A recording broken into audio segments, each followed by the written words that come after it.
Shalom sahabatku yang dikasihi oleh Tuhan. Semoga saya mendapati sahabat semua dalam keadaan sehat di hari ini. Dan seterusnya Tuhan terus memberkati Anda.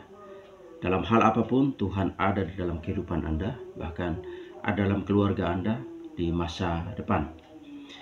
Saya ingin berbagi kepada kita semua satu ayat yang saya pelajari dari beberapa hari lalu.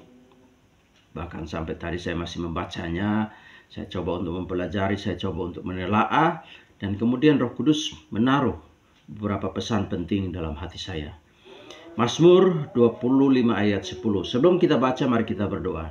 Tuhan, hamba berdoa untuk setiap orang yang melihat video ini, Tuhan kiranya memberkati mereka. Sehingga apa yang disampaikan oleh Engkau melalui hamba-Mu, kami semua boleh diberkati oleh Tuhan.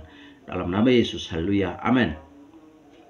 Mazmur 25 ayat 10 berkata begini, segala jalan Tuhan adalah kasih setia dan kebenaran bagi orang-orang yang berpegang pada perjanjiannya dan peringatan-peringatannya.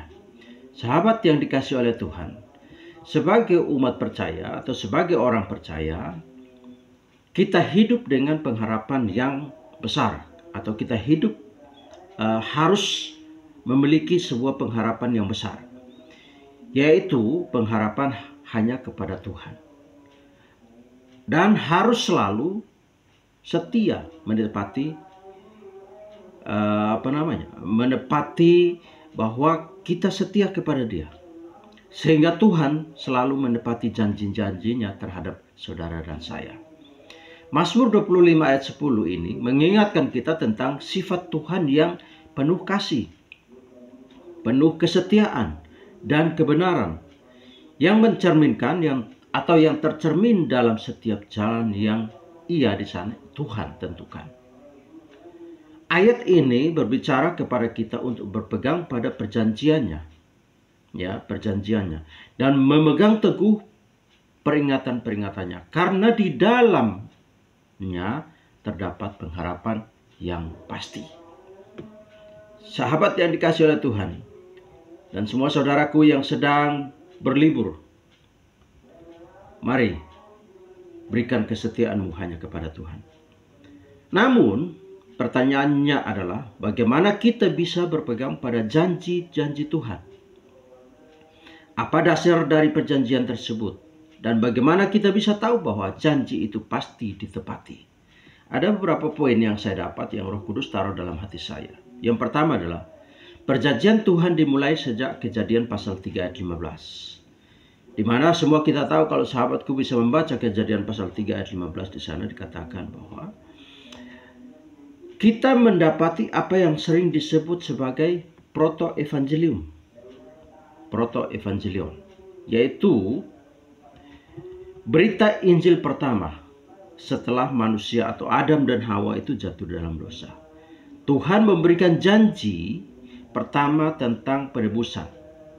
Firman-Nya kepada ular yang melambangkan iblis. Dia berkata, "Aku akan membuat permusuhan antara engkau dan perempuan ini,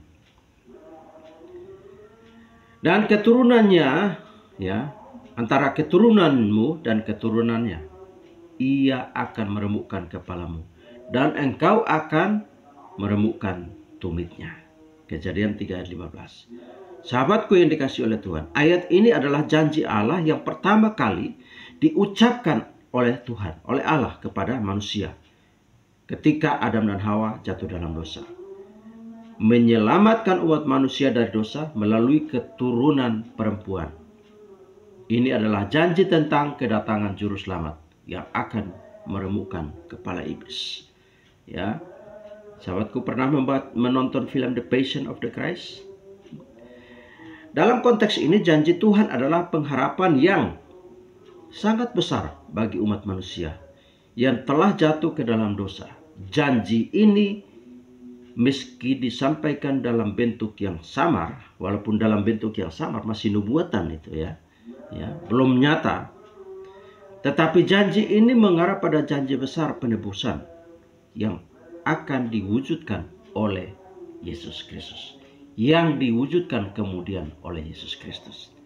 Sebentar lagi kita akan rayakan Paskah. Sahabat yang dikasihi oleh Tuhan. Poin kedua dari Mazmur 25 ayat 10. Berpegang pada janji Tuhan. Saya akan bagikan sesaat lagi. Mari kita berdoa. Tuhan memberkati setiap orang yang menonton video ini. Dan dimanapun mereka berada, tolonglah mereka jika mereka membutuhkan pertolongan Tuhan. Dalam nama Yesus. Haleluya. Amin. Sahabat, jangan lupa untuk follow akun Facebook ini. Atau mengikuti, atau like, atau komen, dan share. Supaya lebih banyak orang lagi yang merasakan berkat-berkat Tuhan melalui kebenaran firman Tuhan. Saya akan lanjutkan di poin yang kedua sesaat lagi. Tuhan memberkati. Shalom.